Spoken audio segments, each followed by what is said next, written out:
David, I'm thrilled, and I know you're thrilled too, because we are welcoming back two of our favorite filmmakers, Ian and Eshom Nelms, to talk about their latest movie, Red Right Hand, which is open in select theaters and video on demand as we speak. So it's very exciting. We caught up about what 3 years ago, 4 years ago, to Hmm. talk about FATMAN, Yeah. their last film with Mel Gibson, and now we're going to talk about a totally different movie that is still within you guys' wheelhouse, Red Right Hand.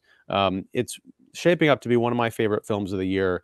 And yeah, it's one of those nerve-shattering, kind of hard-boiled. I think I wrote down in my notes, noir on rye, uh, kind of a feeling to it. So, but before we get into all of that, Ian and Eshom, how you guys doing? We're good. You know, it's exciting to have another movie coming out. It's been an adventurous 3 years since we talked about FATMAN. You know, For we've come sure. out of a pandemic. You know, we went out and made a movie during the pandemic. Then we went into a lot of strikes, industry strikes. So yeah, I mean, honestly, for the last 3 years, we've just been, we made that movie, and in the last, I guess, year, we've just been writing, gearing up for the next one. Yeah, I mean that's what I was wondering about the writing on this one. This is a film that you guys didn't write, so you're talking about you've been writing. We'll get to that in a moment, but I guess can you talk about how with this movie, this was not written by you; it was written by Jonathan Easley. How did you guys hook up, and did this come from Easley's head? Did you collaborate at all, or was this adapted from somewhere? So I think it was passed to us by some folks via like Thunder Road and their tributary Asbury Park.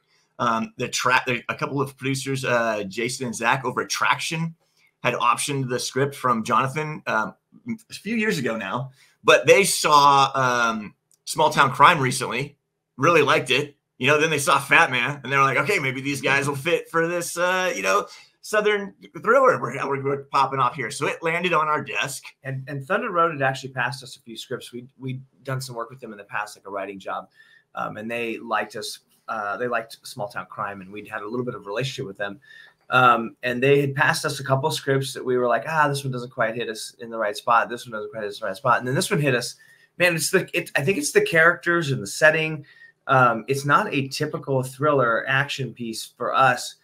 We thought that it really sort of transcended the genre in a way, because you really get it spends such a great amount of time in the beginning getting you locked into those characters, so that when you do go on that ride, and it's just a nice build into that, that last, it feels like 40 minutes. What is it? 20 minutes of an action sequence that it might be 30. Unfolds. It's a lot.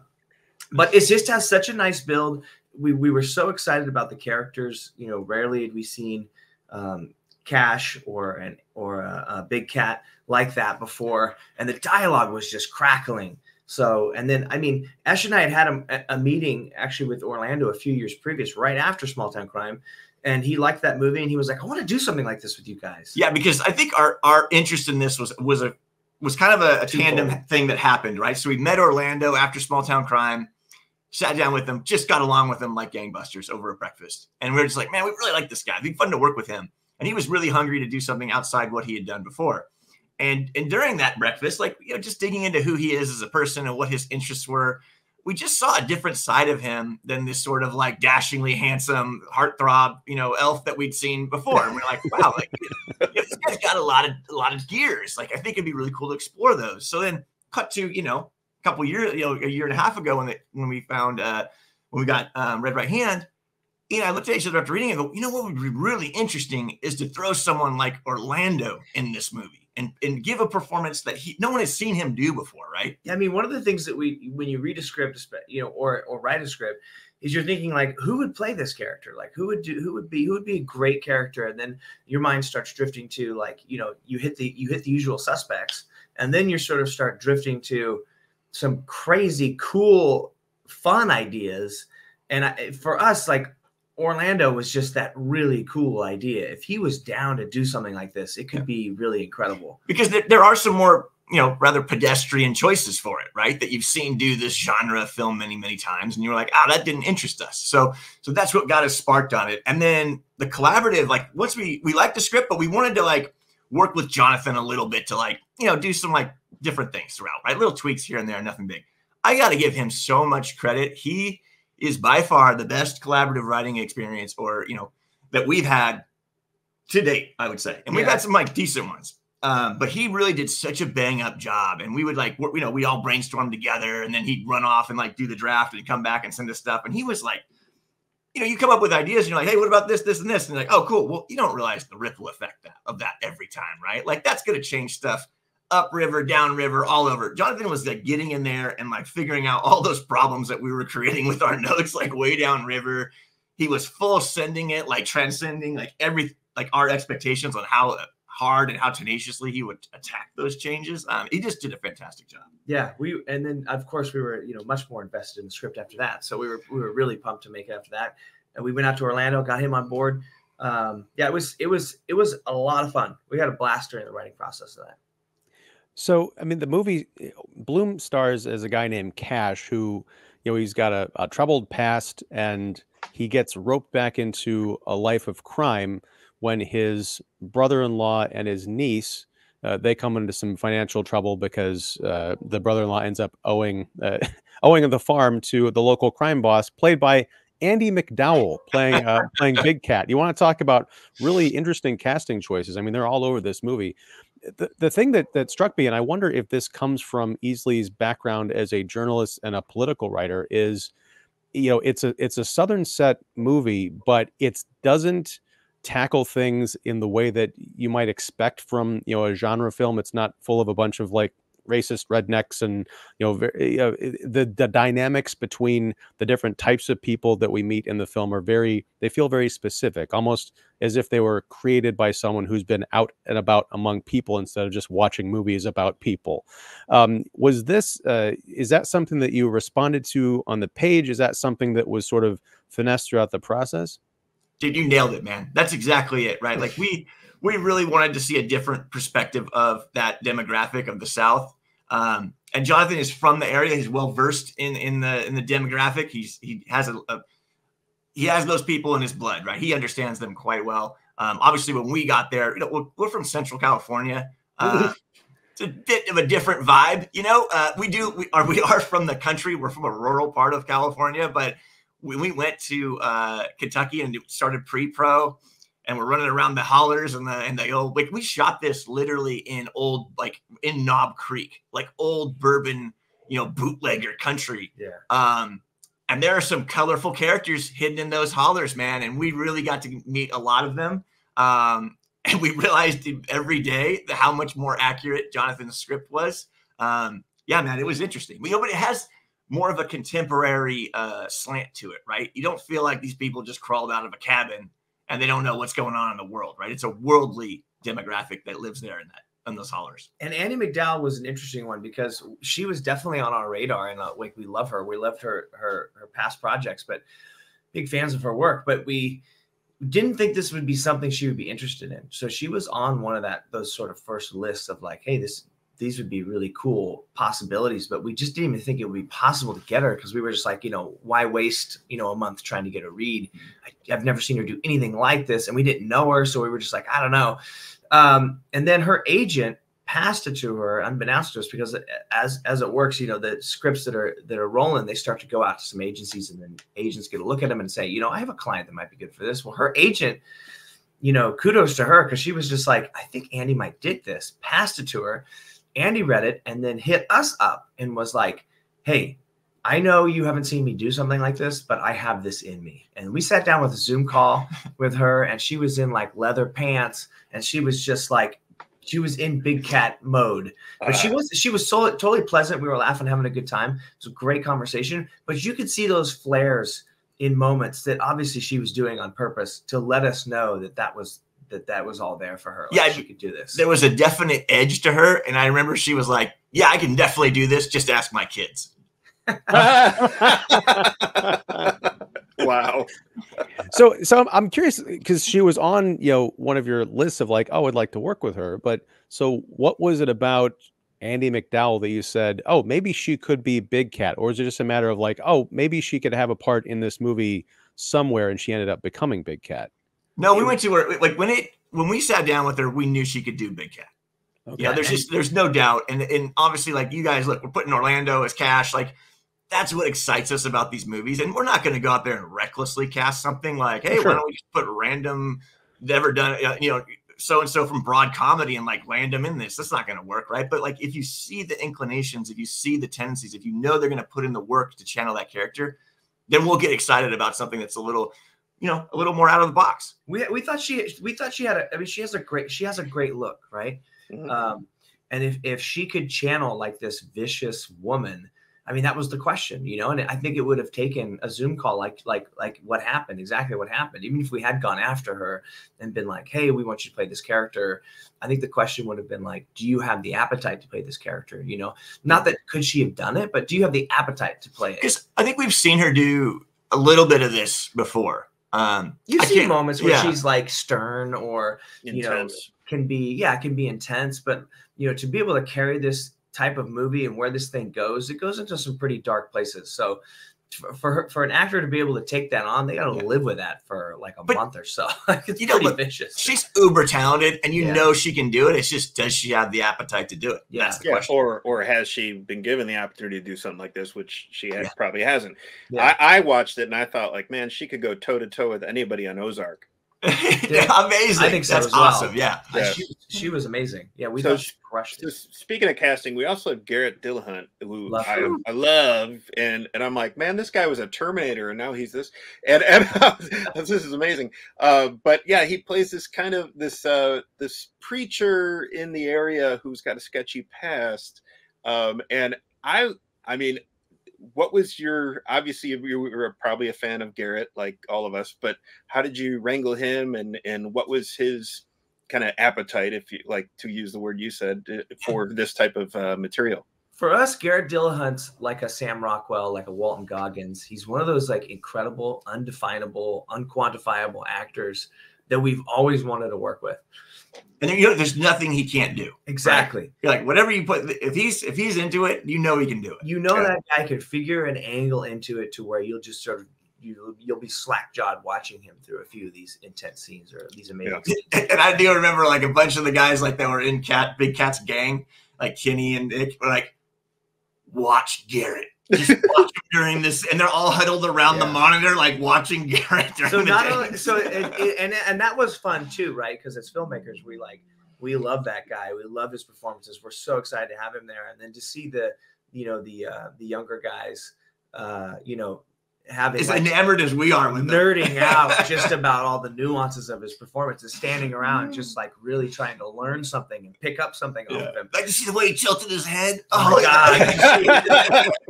God. They were just such fanboys, as we all were. We were so excited. And then, probably the second half of it, right, is he's just a great guy. He really is that guy. You're just like, wow, okay. He's one of those people you meet that's just like, he lives up to the hype. He's so wonderful. He really does. And there was a moment when we were really hustling and had a lot of extras running around in the background, and he was amongst them. I remember we turned back, and Garrett was back there helping extras figure out like where they were gonna go and like what their motivation might be. He was like, no, look, this is really popping off. There's some gunfire here, so maybe you're a little worried. It's like, and I just turned to Ian, I go, I love this man. I know. I absolutely love this man. You got like a director credit there for Garrett. Yes, second unit director. Yeah, for Garrett. I mean, he had those folks dialed in. Yeah, it was just a big melee, and there was just a lot of. We were all very separated. So Eshom and I and the stunt team were surrounded around a lot of the action that was happening. It was the parking lot scene. I was going to say that sounds like the parking lot scene. Garrett is over on the other side of the parking lot with behind the car, 15 extras. Yeah, and like. Yeah, it was a rough day because we had we're racing, the sun's going down. Yeah, and on movies like this, on a big movie, you'll have an assistant directing team of like 3 or 4 people helping you handle all the extras and the different facets of the thing. But we didn't have. We were a little scrappier. We were a little slim. You know what I mean? So they can only take a couple of sections at a time, or how much time it would take for you to move from one side of the scene to the other to start giving notes. And Garrett just jumped right in and started helping, which was fucking crazy. It's awesome. It's just that guy. Yeah, and you just like that's who you're looking for, right? Like collaborators when the S hits the fan, that it's all hands on deck, and we're gonna get it done. It's gonna be great. Yeah. Yeah, Well, sorry, but we would get into these moments where, you know, you only have 30 minutes to get this part of the scene or whatever, and he was just great. He was never like, fuck, I don't have an hour to get this, what the fuck, guys. He was always just like, all right, we got half an hour, yeah, just keep it rolling, and I'll just do them back to back. Let's do a series. We're like, yeah, perfect, fucking great. Yeah, he was just that guy.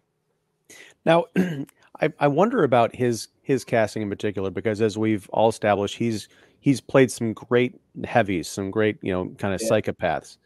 Yeah. And to see him turn up in this movie as a preacher, and we find out pretty early on that he had a sketchy past, as David mentioned. So in my mind, I'm constantly watching, is he going to have a heel turn? Is he everything that he appears to be? And I'm not going to talk about what happens to his character, who he, you know, is or may not be, because I think the audience needs to discover that by themselves. But I'm wondering, was that part of the calculation in casting him, was to have the audience wonder, is there any kind of a rug that's going to be pulled out? That constant sense of like, I don't know how safe our heroes are because they're hanging out with this guy. I hope so. Yeah, I really do hope so. We hope that's the look. Every actor you cast comes with their baggage. Yeah. And you know that as a cinephile, as a lover of movies, and we obviously want to play against type, or, you know, take a left turn when you're expecting a right, or you don't quite know where we're going to go. Like, that's of course all the fun of it. Well, it reminded me of like the casting, and we love to do this, but just the casting of like Small Town Crime when we cast Robert Forster as the grandfather, right? There's definitely like, and I love movies like this where you see a character that you love, or a character actor you love, or an actor that you love, that you're wondering like how they're going to mix into this later. You're wondering what side they're going to come on, like and in what capacity, or Clifton Collins Jr. You know, you're like, where's this guy going to go? You know, and how do I feel about this guy? Is this a good guy or a bad guy? And how is he going to flop at the end? Like, is he going to be the good guy or a bad guy, or whose side is he going to be on? And, you know, in Garrett's character, like, you know, he probably could be a very dangerous person, having been Cash, having been one of her henchmen, having been in a bad way. Still is. Yeah. And you're wondering, like, where's this guy gonna flop? And yeah, we were super excited to get him, because again, like, he's such a great actor. He's able to play that line, that razor's edge for you until the moment, you know, and he knows where he's going, but he wants to play it exactly like you said. He wants to play it just so the audience can guess and hope.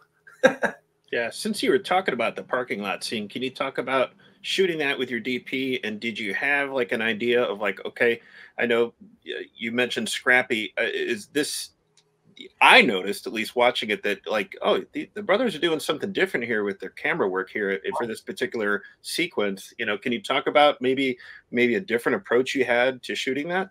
100%. Yeah. I mean, I think this one we went into it, and look, Ian and I aren't traditionally lovers of the handheld aesthetic.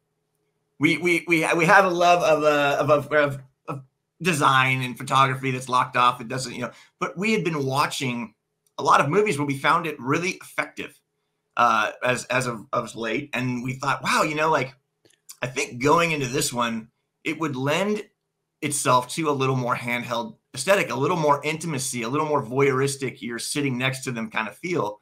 And so that led to a lot of the decisions for the handheld use in Red Right Hand. And then in that particular sequence in the parking lot, we really wanted an energy and a phoneticism to the camera work and the editing, and it's a little chaotic, right? You're grabbing bits, you're there. You know, obviously we don't want you to be confused, but we want you to have that energy and that freneticism. Yeah, there were so many action sequences and little moments of tension and you know, thriller-esque type moments in the film.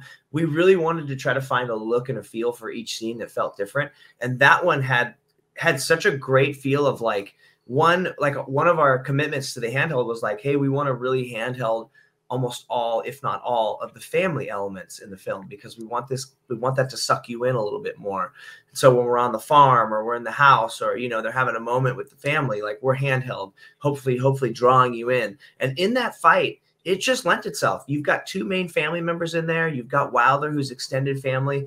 They're coming out of church. It lent itself to this. And like I said, the energy that came with it was different than any other scene. And we were really excited about it because it captured something that wasn't happening in all the other action scenes. We wanted you to feel like you were amongst the crowd. Yeah. Yeah. You did it. Well, yeah. And there's also a sense of disbelief, I think, kind of going back to what we're talking about, the surprises in the casting.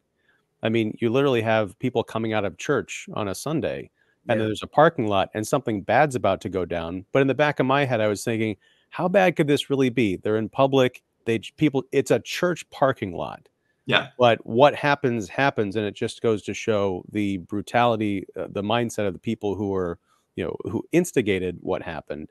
And it throws you for the loop. It really puts you in the mindset of, yes, anything can happen, and often does. In terms of the technique that you used, you mentioned that you weren't so crazy about handheld, but you'd seen some pictures that kind of brought you over to the light side, I guess. Yeah. What were some of those influences? And when you make that decision, like, oh, I want to try this, do you just watch a whole bunch of movies using those techniques? Do you have people that you go to kind of learn or mentor or study under? How do you pull that off? So it's a myriad of both. So there were a bunch of movies we watched, amongst them like Wind River, Place Beyond the Pines. I got a whole list that we watched with our DP, and obviously those movies aren't entirely handheld, but we saw sections in it that we liked, and we saw sections in it we didn't like. And what we realized is, like, for most of the stuff, the handheld we like is very stable, right? It's a little more stable than usual. So it's almost like putting the camera on the shoulder we used for a lot of the family stuff. So it felt a little more organic. You could feel the body. And then we would have what they call like an easy rig, which is a backpack or a back support that has a cable that goes down. And so when we were like, oh, this should feel a little bit more cinematic and we don't want a lot of shake in that, let's use the easy rig. And then obviously when we were designing shots, like when they go and they raid the brick house, like that's a steady cam. Right. So we had like all these varying degrees of hand. And then when we got to the parking lot, it's like, hey, we want to be aggressive. We want to be throwing the camera on the ground. We want to be whip panning. Like, we want to just go for broke with it. So like that, those were sort of these like sort of quadrants that we divided the handheld in. And on the other side of that, like, I think we would do like 2 or 3 films we would definitely do 2 or 3 films at a time when we were watching these films. And we would always sort of load it up. Like, okay, we think this film, usually there were films we'd seen previously and then wanted to discuss with Johnny. So Eshom and I and Johnny would all watch these movies and then talk about them afterward. But we would also put in one in there that was one we didn't like the handheld in. Yeah, there was an intentional like. And it was usually they definitely had moments that worked in the film with the handheld, but for the most part we were like, shit, like it's not doing it for me for some reason. And then we would analyze, like, and then we would discuss, like, why does this one have sequences that do work, and why did these sequences not work for us? That was, and I think we needed to do that because I would say we did not like handheld before we used it in this film until we started seeing it and popping up in other moments and other scenes in films. And then it was like, okay, well, how do we get that aesthetic instead of that aesthetic? Yeah, because I can't remember the exact film that we watched, but we were like, we started liking it. My goodness, that works great. Like that works so great. I feel like I'm like sitting next to him and I didn't even bump on it the whole movie. Yeah.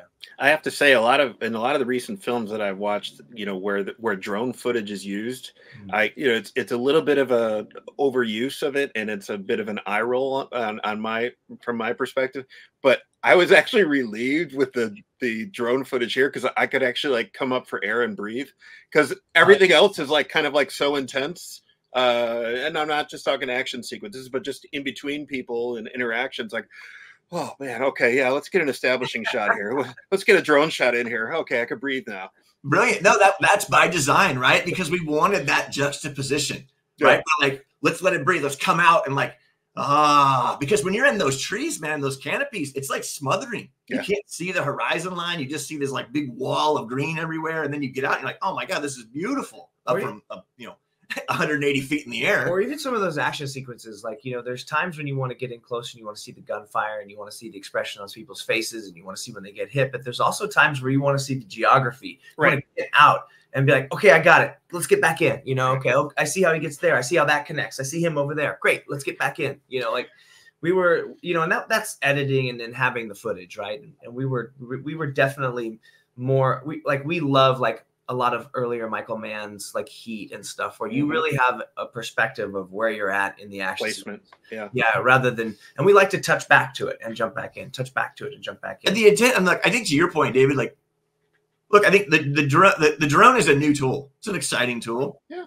But you're seeing people like do crazy things with it, right? Like spiral under a car and fly through a bowling alley, and you're just like, It's man, impressive. that was a really impressive drone operator shot. Yeah. It did not help the movie at all, but what a great shot. It can kind of tend to be a ripcord effect to take you out of the movie. Yes. Because then you're aware of how it's being done. You don't want that. And I think for us, like our tastes tend to skew a little more classical. So like we would use it, and we used it in this film a little more classically. We would try to use it more as like a crane or a helicopter shot, or like and a lot of time, we don't have the time or the budget to go get a helicopter to go get the shot. So it was a godsend. It's like, okay, let's get this great shot sweeping over the house, panning around, showing the setup. And here's another thing with the drone. It's wild, right? Because you get out there and you're sitting there with your production team, and they're like, okay, well, what 3 days do you want the drone on your 33-day shoot? And you're like, you're like, wait, what? I'm sorry, 3 days? And like, can you imagine like trying to curate your shots by that? It's like, you wonder like, wow, that's a really awkwardly placed drone shot in the middle of this dining room scene. Like, why is that there? It's because a director will get like the 3 days that they have a drone, and they're like, well, I better throw one into the dining room and like go through the hallway in the house with the damn thing. And it's like, it's so superfluous in those zones. But like for Ian and I, we're like, okay, well, let's figure out a way where we can have this drone available any day we want it.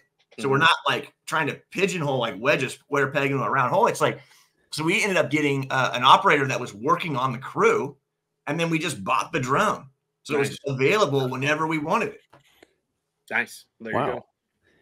Now, in terms of, we mentioned the drone as being the sort of the relief vehicle to get us away from some of these more intense scenes. But I want to talk about those intense scenes because, in Small Town Crime and in FATMAN and certainly in Red Right Hand, I mean, the violence, there are shocking moments of violence and action, throughout the picture. And Eshom, I know when we talked a few years ago, you were talking about, you storyboard a lot of these things, but especially when you're working with a script that was written by someone else, how do you keep things fresh? You guys watch a ton of movies. You've probably seen a number of films that are at least in this genre or adjacent, to it.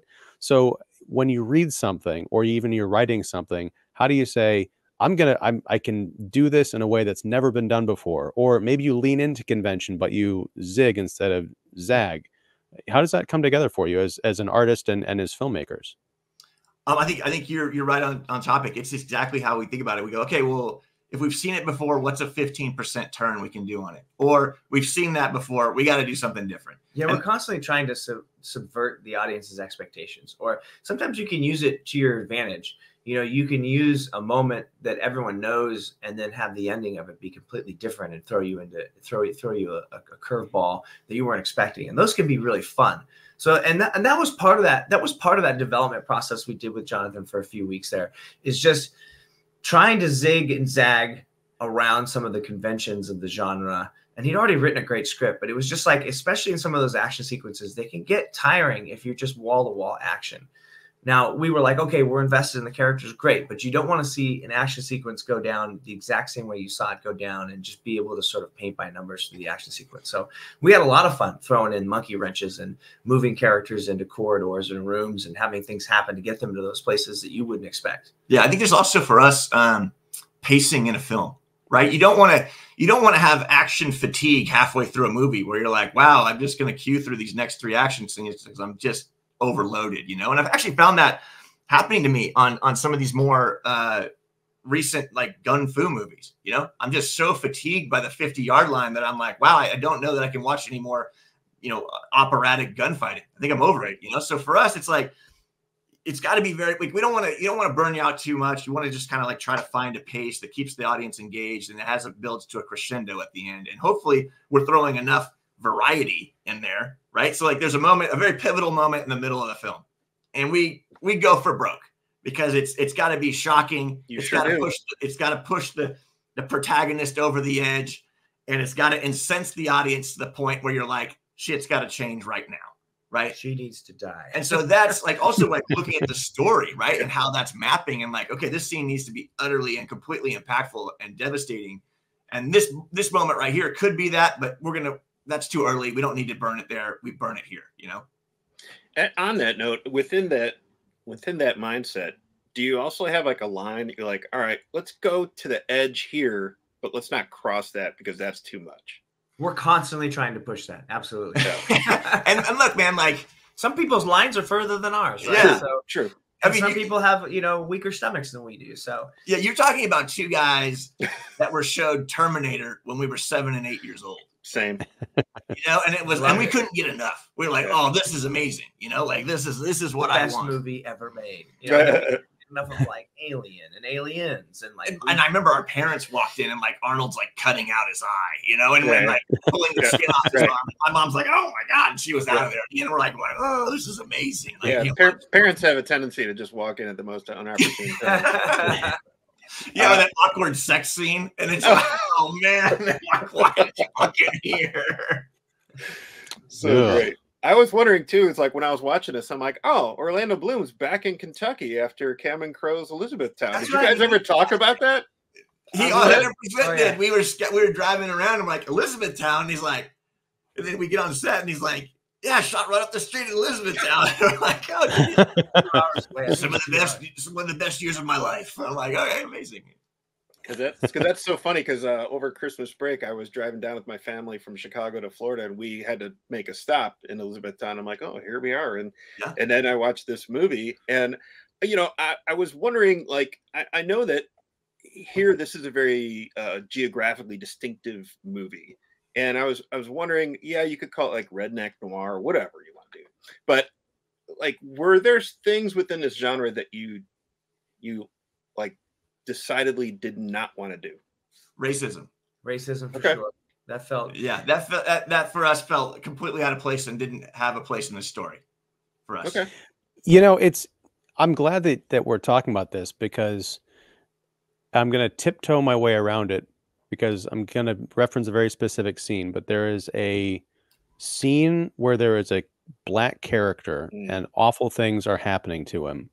And I think in a different kind of movie, this would have been cause for commentary, considering where he is, the people that are surrounding him. But then you notice the people that are surrounding him are not all, white rednecks. It's a pretty diverse group of people. And that is in itself shocking. And I think kind of says a lot in a different way.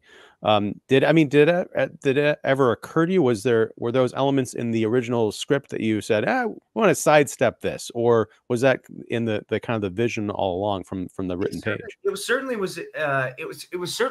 conversations we had, but that moment was in the script from the start. Yeah, that moment, that character was in the script 100%. And we just. I'm talking more like the people that were in that room, because it says a lot about the people that Big Cat deals with, and the sort of diversity and the expanse of this criminal empire that she has, which, maybe they're just like moonshiners or getting into meth or something. Like, no, it's much more, it's more expansive than that. It never said in the script, Big Cat has a very diverse set of crew, but it never said she's got a bunch of lily white Nazi crazies either. You know what I mean?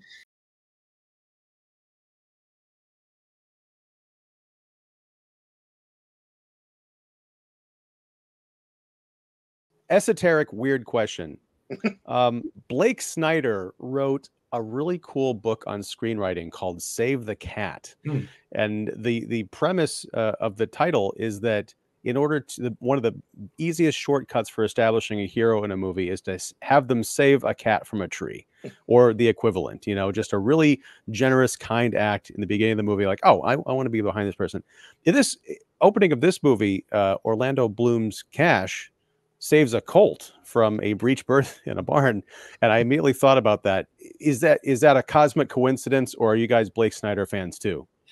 I haven't read Save the Cat. I haven't read his book but I know either, what it is. And I've seen, obviously, Nice. I need to read it. I need to add it to the volumes back here. I know the concept, obviously, well.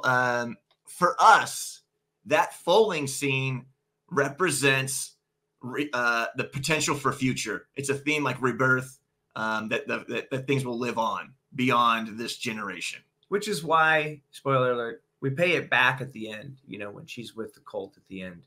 And you get a sense of like, okay, like there's a path forward. There's redemption. There's, like something's looking down upon them. Like the farm seems a little sunnier. You know, it's not gloomy anymore. It's not like you feel like good things can happen. Flowers could sprout. You know, that kind of vibe. The scene, or I guess the 20-minute set piece that precedes that kind of sunny, ending.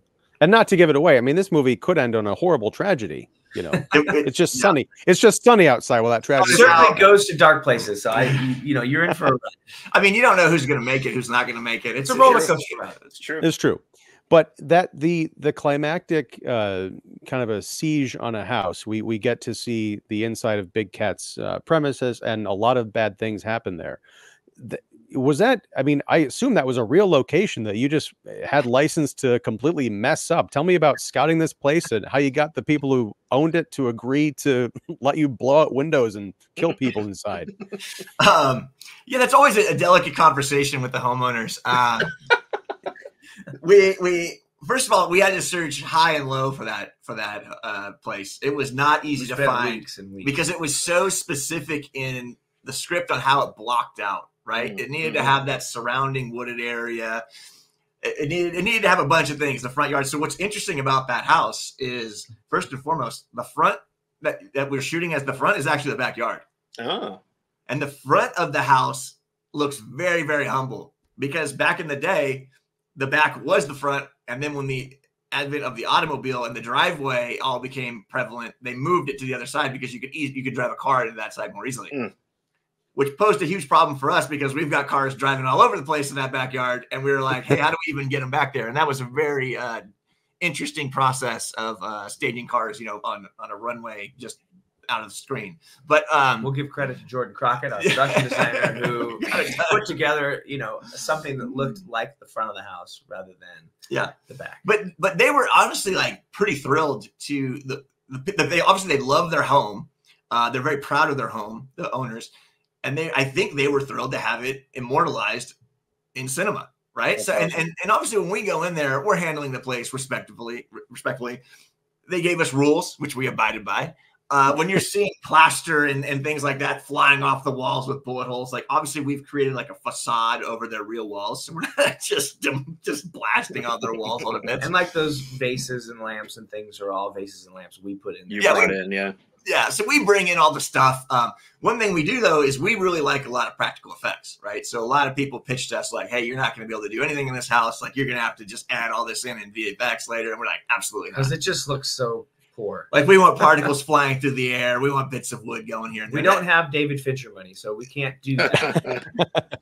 Yeah, like we know, and we've been through this a couple times now. It's like when we leave this location, what we've got in the camera is 98% what we're going to have. Yeah. So we're not going to be able to go back there, as Ian said, with David Fincher money and throw a few $1 million at, a few bullet holes in the wall. So all of that's practical. Huge compliments to the team that pulled that off, because we had two shiny nickels to do it with. And a lot of those sequences were one take. You can't mess with it. Yeah. Wow. I'd say 80% of them are one take because of the budget and the time constraints. You can't reset. Didn't have time to reset, and didn't have the budget for a new piece of new window for the glass for the window, and didn't have couldn't reset the big wall. It was just all we have is one wall with split squibs in it. Yeah, like some of that stuff that's happening in the hallway takes a day to rig. Yeah. Right. So you're like, we don't have time to ever re-rig it. So if it doesn't work, if it didn't work, we would have been host. Now, the good thing is that, technology's come a long way. So that 90 some odd percent that we do get in the can, on screen, you can fiddle with it. If something goes off a little early or a little late, you can power window and move it around a little bit and make sure that it gets that half a second beat to where it fires off on time. You can do little things like that. I will say another fun fact about those action sequences is, in the 20th century, there's been some technology advancements, and one of those technology advancements is a wireless device. Oh yeah, Jesus! That as soon as you pull the trigger on a rifle and a gun and a blank fires, it triggers the squib by sound, so you don't have to sync it up. Yeah, and so if you fire 5 shots, it's triggered. They can program it to go fire 1, 5, 7 in that order. Like as soon as it registers the shot sonically. We had that on FATMAN, and it worked wonderfully. We had that on FATMAN. We had that on Small Town Crime. I can't tell you what Bermuda Triangle vortex we were in Kentucky mansion, yeah. at that mansion, but it did not work, and they could not Oh no. ever get it to work. So everybody is strapped up 1970s style with Wires to a trigger box. Yeah, so everyone's wired. So all those squibs in the wall, all those squibs on anybody, they all have wire running down their pant leg, just off screen. The guy's around the corner with a flick board. Old school. Man. Oh man, it was awesome. Well, those limitations, I think, lent themselves to the reality of the script, because in that scene, I'm not going to say who or what really happens, but someone gets shot through a window, and we see the body kind of come out the other side. And in another, call it a Fincher action movie, you would have seen the body like fly out dramatically through the window in this crazy shot. In this, the body just kind of like flops out and falls over, and like that looks like someone really got shot in real life, and it's very effective. Yeah, I think for us, like our tastes kind of go a little more grounded, most of the time. Not to say we're not going to make something down the line that's like just people flying out of 15-story buildings. Like that may in fact happen. But most of the time we skew a little more grounded. Not that any action movie is grounded, right? Verite action. Yeah. Exactly. Yeah. I mean, even we love that you want it to be entertaining, but you also want it to be at least in the plausibility of believability, right? Mm-hmm. That you're like, okay, this could possibly happen. Possibly. Yeah. Right. I think we're about ready to wind down here. David, did you have any last questions? Yeah, just to kind of wrap it up. I know that you mentioned that during the pandemic, you guys are working on like a lot of collaboration and writing. Is any of that seeing any fruition, or was that just to keep keep yourself, supple and ready to go, or what's happening in the future, I guess is what I'm saying. Yeah, for sure. No, we've got a bunch of irons in the oven. We produced an independent TV series called Everyone's Doing Great. Second season of that we got done and ready to rock out. We're developing a FATMAN 2. We'll see if that comes to fruition. We'll see. Not gonna let it. There's people who are interested. So we have got a pitch that we're heading out with. So. Yeah, so we'll see what happens with that. We've got another script ready to go that we wrote, and that is probably what we're going to go on and start trying to cast right now. But and we've got financing. And then we've got a huge sci-fi that we wrote that we couldn't be more excited about, based on a comic book adaptation. So yeah, we're super excited about that one as well. Okay, well, both of us are comic book fans, so you'll have to, let us know what's happening. Yeah, we'll keep you posted. Yeah, no, it's coming along well. So we're excited, man. It could be very cool. It could be a very prolific year, the next couple of years. Yeah, awesome, excellent. Well, we really hope to be able to have you back to talk about whatever you have coming up, because again, you guys are two of our favorite filmmakers, and Red Right Hand is right. Every film's a banger, and this is no exception. It's in limited theaters right now as we speak, and also on VOD, so everyone should definitely check it out. So Ian and Eshom Nelms, thanks so much for hanging out and talking about not just the movie, but like making the films. I think this is very helpful for people who are aspiring to do their own stuff, who don't actually have the millions of dollars to go out and do something. You guys just do it with what you have, and that's really inspiring. Ian, David, thank you guys so much for having us, man. Always a joy kicking with you guys, chit-chatting movies. Big love to you. Awesome. Thanks, Take care, guys. Good luck. Cool. Take care. Bye. Bye.